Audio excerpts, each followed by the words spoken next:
মঞ্চে আমার মাস্টারমশাই, আমার নির্মাতা, আমাদের সহকর্মী এবং আমার স্নেহের শিক্ষক যারা এসেছেন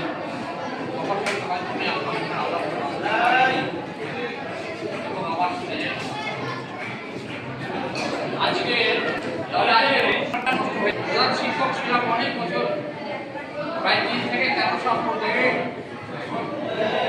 এই ঘটনাটাই তখন তৈরি করা হয় অনুষ্ঠান করবার জন্য।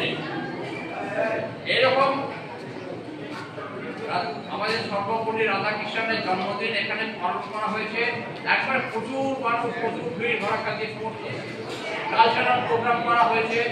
বাইরের মানুষজনকে নিয়ে এসে আমরা গার্জেনদের মিটিং করেছি, অনেক রকমের কাজ হয়েছে। বহু বছর পর আমি আমার এসে এর মধ্যে অনেক বছর পর আমার রিটায়ারমেন্টের প্রায় 12 বছর 13 বছর হয়ে গেল। এখন তো কোনো সব ভুলেই গেছে, আমার আর মনেই পড়ছে না। মানে নামটাই কে মনে করছে কিনা জানি না, এরকম অবস্থা আছে। 72-73 বছর বয়স হয়ে গেছে। যাকে কিছু কিছু বলার মধ্যে ভুল ভ্রান্তি থাকে, আমাকে পুরো থেকে প্রভাব হয়ে যাবে। থাকবে, তার সঙ্গে থাকবে খেলাধুলা, তার সঙ্গে অন্যান্য আনুষঙ্গিক সমস্ত কিছু সব মিলিয়ে একটা শিক্ষা প্রাঙ্গণটা তৈরি হবে। রাধাকৃষ্ণন, সর্বপল্লী রাধাকৃষ্ণন ভারতের দ্বিতীয় রাষ্ট্রপতি ছিলেন সম্ভবত। ওনার জন্মদিন আমরা পালন করি।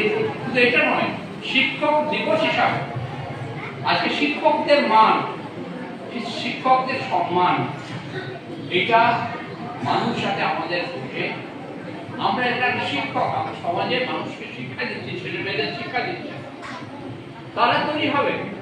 এই যে এর মধ্যে থেকে কেউ বলতে পারবে যে আজকে কেউ একটা বড় অফিসার হবে না, আজকে যে বড় অফিসার হবে না।